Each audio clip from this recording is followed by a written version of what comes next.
বালুরঘাট ব্লকের চেঙ্গিসপুর অঞ্চলের কৃষকেরা এবার বোরো ধানের পাশাপাশি ভুট্টা চাষ শুরু করেছেন, যা তাদের জন্য নতুন অভিজ্ঞতা।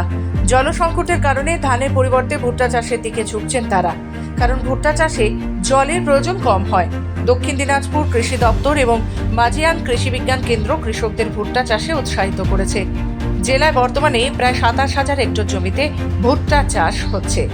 ভবিষ্যতে কৃষকদের ভুট্টা চাষের জন্য বিশেষ প্রশিক্ষণ দেওয়ার পরিকল্পনাও রয়েছে, যাতে তারা আধুনিক প্রযুক্তির সাহায্যে ভালো ফলন পেতে পারেন।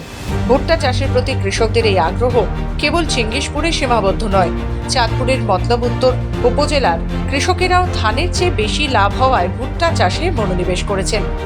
এবছর সেখানে লক্ষ্যমাত্রার চেয়ে বেশি জমিতে ভুট্টার আবাদ হয়েছে। কৃষকেরা জানান, ভুট্টা চাষে রোগবালাই কম হয় এবং বাজারে চাহিদা থাকে বেশি, ফলত তারা ভালো দাম পাচ্ছেন ভুট্টা চাষ করে।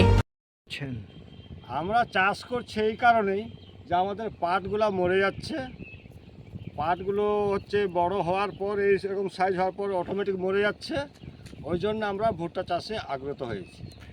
কতটা লাভজনক ফসল? এইবার প্রথম লাগিয়েছি, এটা বলা যাবে না, আগে ফসলটা উঠুক তারপর আমরা বলতে পারবো।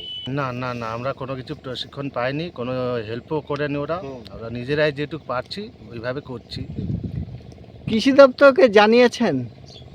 না, এবার সবে আমরা প্রথম লাগালাম তো সেরকম কিছু জানাইনি আমরা। আপনারা কি চাচ্ছেন? প্রশিক্ষণ দিলে না, কতটা লাভ হবে? হ্যাঁ, প্রশিক্ষণ দিলে কিংবা ওখান থেকে কিছু সাহায্য পালে আমরা ভালো উপকৃত হতাম। আরও লাগাতো, আর অনেক লোকেই লাগাবে, আর অনেক জমি পড়ে আছে। আমি কৃষক ভাইদের একটাই কথা বলবো যে নিকটবর্তী কৃষি দপ্তরে যোগাযোগ করতে এবং আমাদের জেলার যে কৃষি বিজ্ঞান কেন্দ্র রয়েছে দক্ষিণ দিনাজপুর কৃষি বিজ্ঞান কেন্দ্রে, ওখানে যোগাযোগ করলে ওরা সঠিক পরামর্শটা পাবে এবং কি অবস্থায় এখন ভুট্টাটা রয়েছে তার যথাযথ পরিচর্যাটা নিলে অবশ্যই ভুট্টা চাষে লাভজনক। বালুরঘাট থেকে নিজস্ব প্রতিনিধি রিপোর্ট, খবর বাংলা।